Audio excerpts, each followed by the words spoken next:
বুনিয়াল ইসলামু আলা খামসিন শাহাদাতি আন লা ইলাহা ইল্লাল্লাহ ওয়া আন্না মুহাম্মাদান আবদুহু ওয়া রাসূলুহু ওয়া ইকামাতিস সালাহ ওয়া সাওমি রমাদান ওয়াল হজ্জি বাইতুল্লাহ। পাঁচটি খুঁটির উপর আল্লাহ পাক তিনি তার মনোনীত ইসলাম, এই জীবন ব্যবস্থা ইসলামকে আল্লাহ পাক পাঁচটি খুঁটির উপরে প্রতিষ্ঠিত করেছেন, যার এক নাম্বার হচ্ছে ঈমান। ঈমানের উপরে ইসলামের মৌলিক চারটি খুঁটি, চারটি ফাউন্ডেশন, নামাজ, যাকাত, রোজা এবং হজ। আর ঈমান, এই পাঁচটি জিনিস হলো ইসলামের খুঁটি। আল্লাহ রাব্বুল আলামিন এই ইসলামকে যে পাঁচটি খুঁটির উপরে প্রতিষ্ঠিত করেছেন, ঈমানের পরে চারটি যে খুঁটি আছে, হজ, যাকাত, রোজা আর ঈমান আর নামাজ, এই পাঁচটি খুঁটির মধ্যে পঞ্চম নম্বর খুঁটি হচ্ছে আল হজ, বাইতুল্লাহর জিয়ারত, বাইতুল্লাহর হজ। সুবহানাল্লাহ বলেন।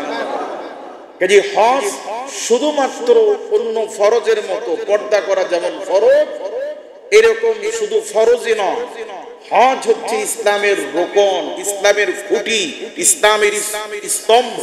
হজকে বাদ দিলে ইসলামের অস্তিত্বই থাকবে না। ঈমানের পরে ইসলামের মৌলিক যে চারটি বুনিয়াদ, নামাজ, যাকাত, রোজা আর হজ, এই চারটি বুনিয়াদের মধ্যে নামাজ হলো মানুষের শরীরের সাথে, অর্থের সাথে নয়। নামাজ হচ্ছে একটি শারীরিক ইবাদত। বলেন কি ইবাদত? যাকাত হচ্ছে আর্থিক ইবাদত। রমাদানের রোজা এটি শারীরিক ইবাদত। আর হজ হচ্ছে এমন একটি ইবাদত যেটি শারীরিক এবং আর্থিক দুটির সমন্বয়ে আল্লাহ পাক ফরজ করেছেন হজ করা। সুবহানাল্লাহ বলেন। রব্বুল আলামিন কুরআনুল কারীমের সূরাতুল আল ইমরানে হজের ব্যাপারে আল্লাহ পাক বলেন, ওয়ালিল্লাহি আলান নাসি হিজ্জুল বাইতি মান ইসতাতা ইলাইহি সাবিলা। আল্লাহ পাক বলেন, ওয়ালিল্লাহি আলান নাসি হিজ্জুল বাইতি মান ইসতাতা ইলাইহি সাবিলা।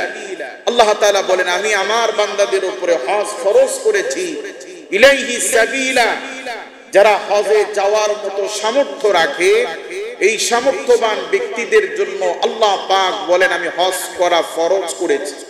আল্লাহ কি করেছেন? হজ করা ফরজ কার উপরে? নবী করিম সাল্লাল্লাহু আলাইহি ওয়াসাল্লামকে সাহাবায়ে কেরাম জিজ্ঞেস করেছেন, ইয়া রাসূলুল্লাহ মা ইউজিবুল হজ, আপনি যে হজের কথা বলছেন, এই হজ কাদের উপরে ফরজ?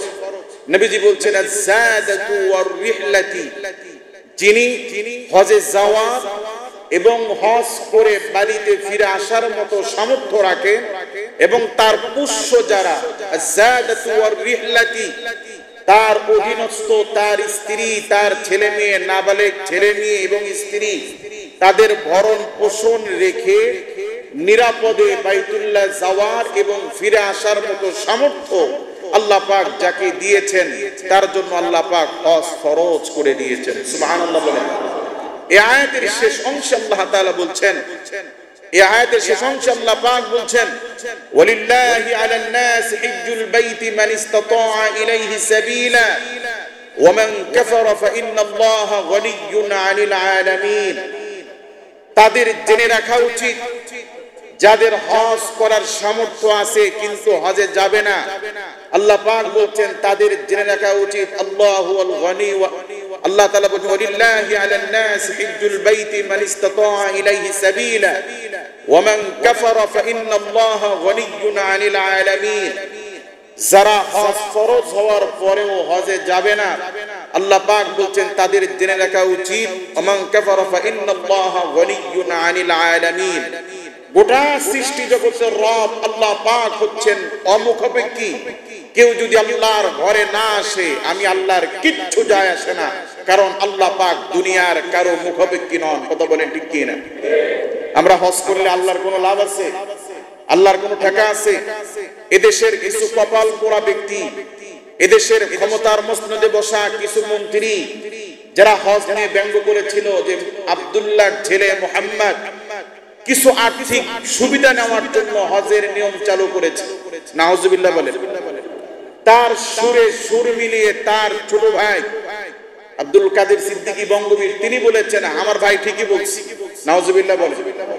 তিনি আবার ব্যাখ্যা করছেন যে আরব মরুভূমির দেশ, আরব যদি হজের সিস্টেম না থাকতো তাহলে এখনো তারা নাকি সেরা লুঙ্গি আর সেরা গামছা পরে থাকা লাগে।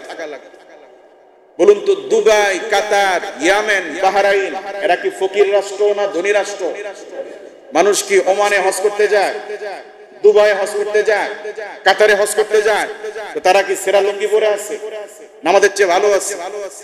কাজী যারা এ ধরনের কথা বলে, আল্লাহ পাক বলছেন মান কাফারা ফাইন্নাল্লাহা গনিয়্যুন আনিল আলামিন, তাদের জেনে রাখা উচিত হজ ফরজ হওয়ার পরেও, আমি সামর্থ্য দেওয়ার পরেও যারা হজ করবে না, তারা যদি হজ করতে না আসে তাদের জেনে রাখা উচিত আল্লাহ তিনি কারো মুখোপেক্ষী নন, আল্লাহ তিনি হচ্ছেন বেয়ানিয়াস। কথা বলেন ঠিক কি না? আল্লাহ পাক বলছেন ওয়াতিমুল হজ্জ ওয়াল উমরাতা লিল্লাহ, আমার গোলাম তোমরা যারা হজ করার সামর্থ্য রাখো তোমরা হজ এবং উমরা করো। আদেশটা কার? নবী করিম সাল্লাল্লাহু আলাইহি ওয়াসাল্লাম বলেন ওয়ালাম ইয়াহুজ্জ ফালইয়ামুত ইনশাআ ইয়াহুদিয়্যান ওয়া ইনশাআ নাসরানিয়ান। হজ ফরজ হওয়ার পরে, সামর্থ্য থাকার পরে যে ব্যক্তি হজ করলো না, নবী সাল্লাল্লাহু আলাইহি ওয়াসাল্লাম এত কঠিন শব্দ ব্যবহার করেছেন, ইনশাআ ইয়াহুদিয়্যান ওয়া ইনশাআ নাসরানিয়ান। সেই কপাল পোড়া মুসলিম সামর্থ্যবান ব্যক্তি যার উপরে হজ ফরজ কিন্তু সামর্থ্যবান হওয়ার পরেও যে হজ করলো না, নবী করিম সাল্লাল্লাহু আলাইহি ওয়াসাল্লাম বলেছেন ইনশাআ ইয়াহুদিয়্যান ওয়া ইনশাআ নাসরানিয়ান, সে মৃত্যুর সময় ইহুদি হয়ে মরুক, সে খ্রিস্টান হয়ে মরুক, আমি নবীর কোনো দায়বদ্ধতা নাই। নবী হিসেবে, রাসূল হিসেবে, আল্লাহর পয়গম্বর হিসেবে আমার ওই উম্মতের প্রতি আমার কোনো দায়বদ্ধতা নাই। সে ইহুদি হয়ে মারা যাক, চাই নাসারা হয়ে মারা যাক, আমি নবীর কিচ্ছু যায় আসে না। চিৎকার করে বলেন নাউযু বিল্লাহি মিন যালিক। হজের গুরুত্ব কম না বেশি? হজ সামর্থ্য থাকলে না গেলে এই ব্যক্তির জন্য চিন্তা করতে হবে, ঈমান নিয়ে মৃত্যুবরণ করা তার জন্য বড় দুষ্কর হয়ে যাবে। কথা বলেন। এই জন্যই নবী বলছেন ওয়ালাম ইয়াহুজ্জ ফালইয়ামুত ইনশাআ ইয়াহুদিয়্যান ওয়া ইনশাআ নাসরানিয়ান। সামর্থ্য থাকার পরেও যে হজ করলো না, সে ইহুদি হয়ে মরুক, সে খ্রিস্টান হয়ে মরুক, আমার কিচ্ছু যায় আসে না। কাজেই আমরা যাদের সামর্থ্য আছে হজ উমরায় যাওয়ার চেষ্টা করব ইনশাআল্লাহ। সামর্থ্য না থাকলে দোয়া করব তো ইনশাআল্লাহ। প্রত্যেকটা মুমিনের দিলের বাসনা হওয়া উচিত ইসলামের প্রাণ কেন্দ্র মসজিদের উম্মুল মাসাজিদ, সমস্ত মসজিদের প্রাণ কেন্দ্র আল্লাহর ঘর কাবা, আল্লাহর ঘর বাইতুল্লাহ। যেই ভূমিতে যেখানে যাওয়া মুমিনের সামর্থ্য থাকুক বা না থাকুক, প্রত্যেক মুমিনের অন্তরের তামান্না হওয়া উচিত জীবনে একবার হলেও আল্লাহর ঘর সচক্ষে দেখা। কথা বলেন ঠিক কি?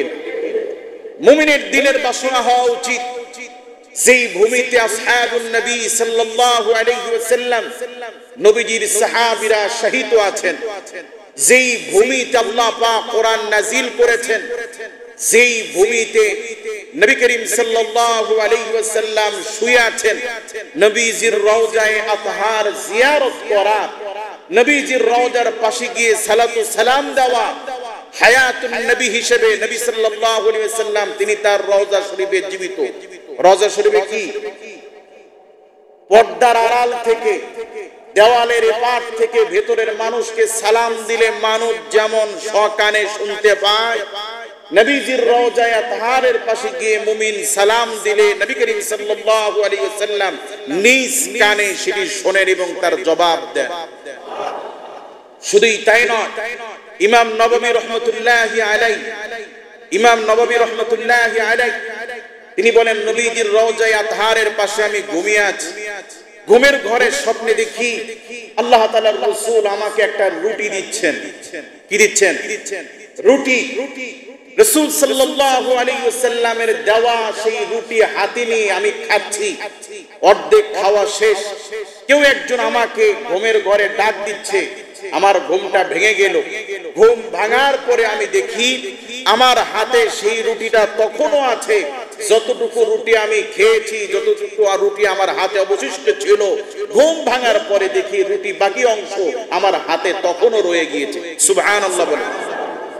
কাজী নবী করিম সাল্লাল্লাহু আলাইহি ওয়াসাল্লামের রওজায় গিয়ে সালাম দেওয়া, সাহাবায়ে কেরাম যেই জমিনে ইসলাম প্রচারের জন্য, প্রতিষ্ঠার জন্য রক্ত দিয়েছেন, শহীদ হয়েছেন, সেই ইসলামের প্রাণ কেন্দ্র, ইসলামের স্মৃতি বিজড়িত মক্কাতুল মুকাররমা এবং মদিনাতুল মুনাওয়ারায় যাওয়ার আকাঙ্ক্ষা, তামান্না দুনিয়ার সমস্ত মুমিনের থাকা, এটা ঈমানি দায়িত্ব।